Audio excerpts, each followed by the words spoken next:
السلام علیکم ورحمۃ اللہ وبرکاتہ۔ محترم ناظرین کرام، کیا داماد یا بہو اپنے ساس یا سسر کو امی یا ابو کہہ سکتے ہیں؟ اگر کسی نے اپنی ساس کو امی یا سسر کو ابو کہہ دیا تو کیا اس سے نکاح پر کوئی اثر پڑے گا یا نہیں؟ اس بارے میں شریعت کا کیا حکم ہے؟ کیونکہ آج کل یہ بات عام سی ہو گئی ہے، تو اس کے متعلق مسئلے کا علم ہونا بھی ضروری ہے۔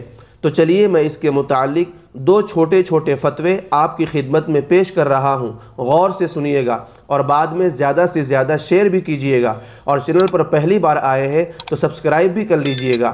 چنانچہ کسی سائل نے دارالعلوم دیوبند سے سوال کیا ہے۔ سوال: کیا ساس یا سسر کو ماں یا باپ کہا جا سکتا ہے؟ تو دارالعلوم دیوبند کی طرف سے جواب دیا گیا۔ جواب: ساس اور سسر ماں باپ کے درجے میں ہوتے ہیں، ان کے حقوق وہی ہیں جو ماں باپ کے ہیں، اس لیے ان کے ادب و احترام میں انہیں ساس اور سسر کے بجائے امی اور ابو وغیرہ کہہ سکتے ہیں، جائز ہے۔ واللہ تعالی اعلم۔ دارالفتاء دارالعلوم دیوبند۔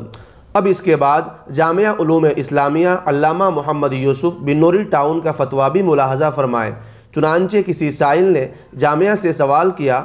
سوال: میری بیوی میرے ماں باپ کو انکل آنٹی کہہ کر پکارتی ہے، مگر میں کہتا ہوں امی ابو کہا کرو، مہربانی کر کے رہنمائی فرمائیں۔ تو جامعہ کی طرف سے جواب دیا گیا۔ جواب: اللہ تعالیٰ نے نسبی رشتے کی طرح سسرالی رشتے کو بھی اپنی نعمت شمار فرمایا ہے۔ نکاح کی برکت سے اللہ رب العزت نے لڑکا اور لڑکی کو ساس سسر کی شکل میں ماں باپ عطا کیے ہیں، لہذا سائل کی اہلیہ کو چاہیے کہ ساس سسر کو امی ابو کہہ کر پکارے، یہ زیادہ بہتر ہے، خصوصاً جبکہ شوہر کی خواہش بھی یہی ہو۔ فقط واللہ اعلم۔ تو سامعین کرام، آپ نے دونوں فتووں کو سن لیا ہے، آپ اس سے متعلق کیا رائے رکھتے ہیں؟ کمنٹ باکس میں اپنی رائے کا اظہار ضرور کیجیے، اور چینل پر پہلی بار آئے ہیں تو چینل کو سبسکرائب کر لیجیے۔